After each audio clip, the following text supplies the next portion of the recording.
브라미스 TV 새벽 기도회입니다. 오늘은 요한계시록 16장 17절 말씀으로 신천지 세상 종말론, 기독교 세상 종말론 100% 다르다 이란 제목이 되겠습니다. 계시록 16장 17절 일곱째 천사가 그 대접을 공중에 쏟음에 큰 음성이 성전에서 보좌로부터 나서 이르되 되었다 하시니, 일곱째 천사의 대접 재앙은 마지막 재앙이고 마지막 심판의 장면입니다. 미국 예일대학교 도널드 케이건이라고는 교수가 전쟁과 인간이라는 책에서 그동안 약 3,000년의 역사 가운데서 전쟁의 역사를 살펴보니 전쟁이 없었던 때가 약 200년 정도밖에 안 된다. 그렇다면 인류는 늘 전쟁 속에 살아왔다는 것입니다. 끊임없는 전쟁의 역사였다. 그런데 예수님께서 종말을 말씀할 때 제일 먼저 난리와 난리의 소문을 들을 거다. 전쟁의 소문부터 말씀합니다. 그리고 전쟁으로 끝나는 물리적인 전쟁도 있고 영적인 전쟁도 있고 또 우리의 하루하루의 삶도 전쟁입니다. 이렇게 역사는 흘러갑니다.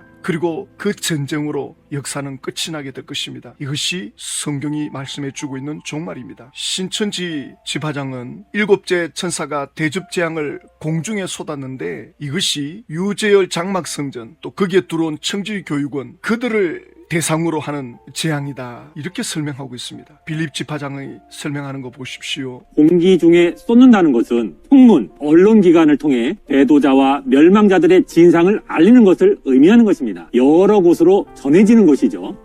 뿐만 아니라 장막성전 전도사들을 안수 한 번으로 장로교 목사로 세운 이 불법의 행위들이 책과 언론을 통해서 전국으로 퍼져나가는 것 아니었겠습니까? 일곱째 천사의 대접 재앙을 공중에다가 쏟아붓는 이 재앙이 언론 보도를 통해서 퍼져나가는 거다. 뭘 잘못했느냐? 장막성전에 청지교육원이 들어와가지고는 신학 공부하지 않은 사람에게 목산수를 준 그것을 세상에 알렸다. 그렇지만 유재열 장막 성전에서 일어난 그 사건을 보면 1975년도에 신문에 난 사건이 있어요. 그 내용이 뭐냐면 시한부 종말론을 주장하다가 그게 불발이 되자 신도들이 고소 고발을 하고 또 거기서 헌금갈취한 지도자들이 감옥에 들어가고 이런 것들이 신문에 난 사건이 있습니다. 일곱 번째 재앙으로 인해서 청지기 교육원이 거기에 들어가서 문제가 돼가지고 신문에 난 책에 나와 있는 사건이 있다면 증거를 제시해 줘야 될 거 아닙니까?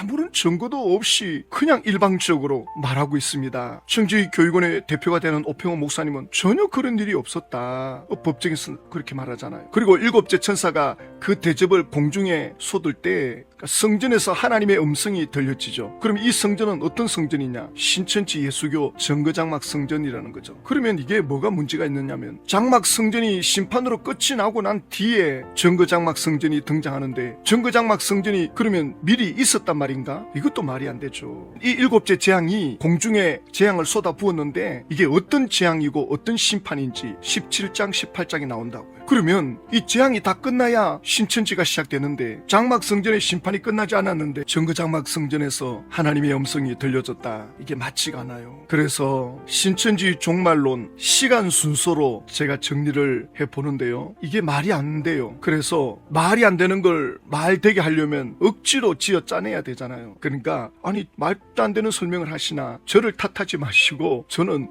신천지가 하는 대로 정리를 한 겁니다.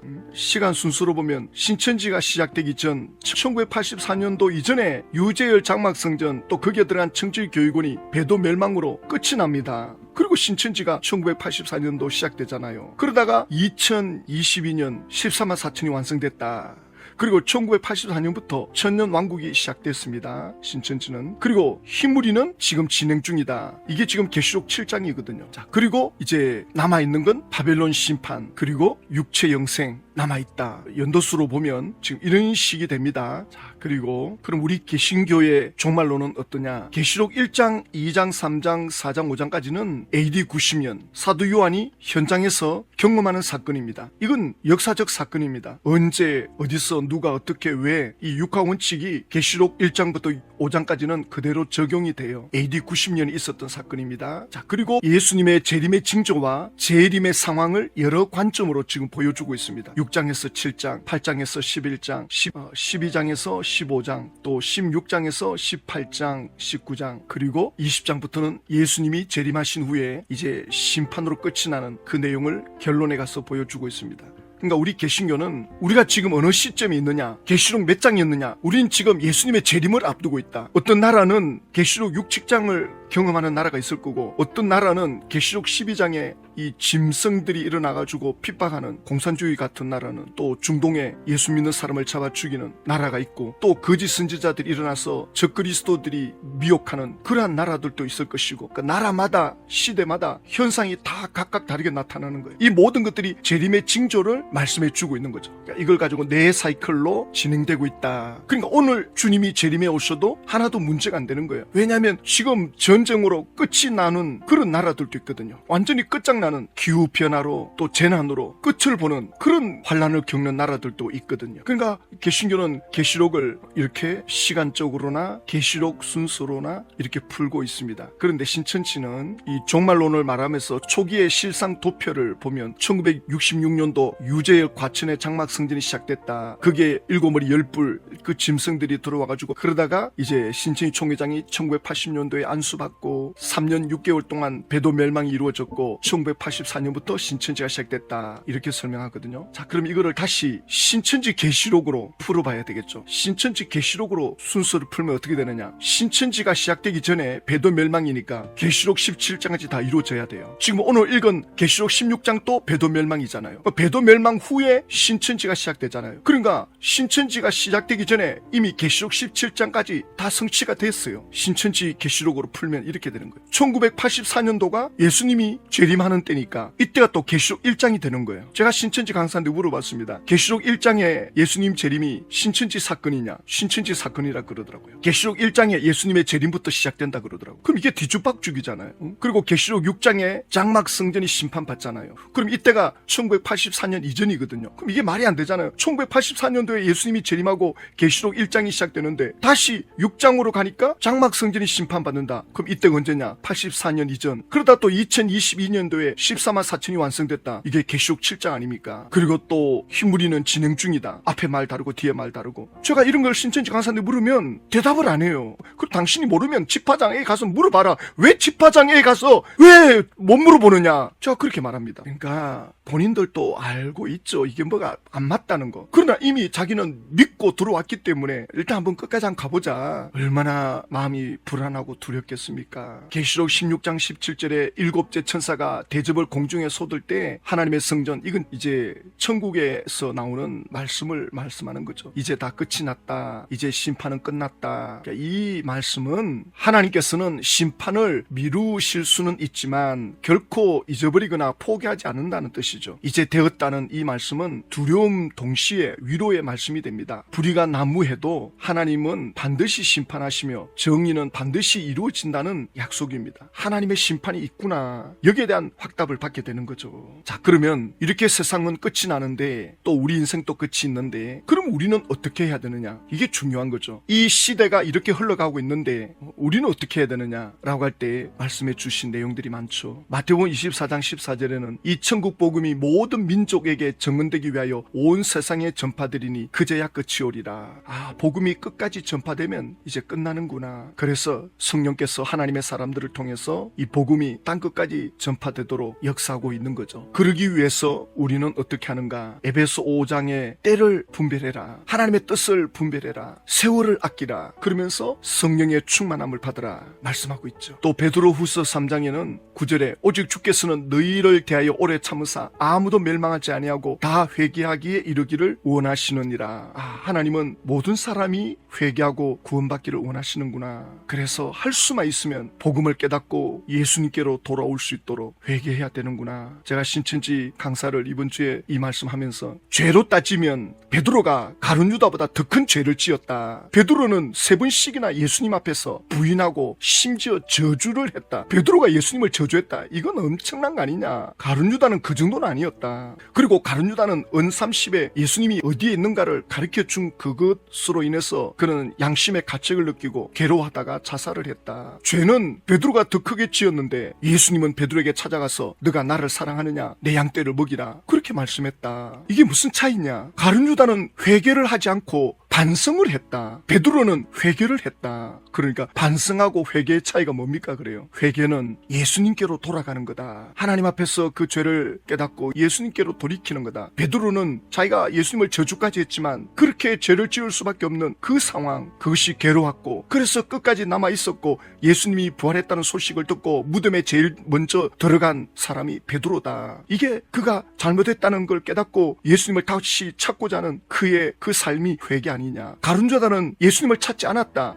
그냥 자살해버렸다. 신천 직분들 극단적 선택을 하지 못하도록 말려야 된다. 제가 그런 이야기 했죠. 베드로후서 3장 11절에 이 모든 것이 이렇게 풀어지리니 너희가 어떠한 사람이 되어야 마땅하냐. 거룩한 행실과 경건함으로 이렇게 풀어지리니 이 세상의 종말을 말씀하는 거거든요. 이 세상은 이렇게 불로 녹아내린다. 끝이 난다. 그러면 너희는 어떻게 해야 되겠느냐? 거룩한 행실과 경건함. 그리고 그 다음 구절을 보면 그러므로 사랑하는 자들아 너희가 이것을 바라보나니 예수님이 재림을 바라보는데 주 앞에서 점도 없고 흠도 없고 평강 가운데 나타나기를 힘써라. 하나님 앞에 부끄러움이 없는 그러한 모습으로 설 수 있도록 거룩한 행실. 그래서 주님 맞이하는 우리 입장에서 또 내 인생이 끝나는 끝을 우리는 알고 있는 인생입니다. 또 끝을 알고 살아야 됩니다. 그럴 때 우리가 어떠해야 되겠습니까? 거룩해야 된다는 거죠. 경건해야 되고 흠도 없고 점도 없고 성공했느냐 실패했느냐 출세했느냐 이게 중요하지 않습니다. 세상에서 재벌 총수가 되는 성공을 했지만 그들의 명예가 더럽혀지자 그들의 인생 말로가 비참해지잖아. 그들의 명예가 더럽혀질 때 극단적 선택을 해버리잖아요. 시장이나 재벌 총수나 국회의원들, 판사, 검사, 교수들도 그렇게 성공하면 뭐합니까? 거룩하지 못하니 비참해지거든요. 세상도 그런데 우리가 하나님 앞에 서는 날 거룩해야 됩니다. 뭐 대단한 일을 하려고 하지 마십시오. 하나님이 대단한 일을 맡기면 그러면 하는 거지. 억지로 뭐 큰 일을 사람들한테 인기를 얻으려고 그럴 필요 없습니다. 김형석 명예교수님이 100세를 살아보니 라고 하는 책을 썼잖아요. 그분이 그 책에서 나이 90이 돼서 깨달은 게 있다.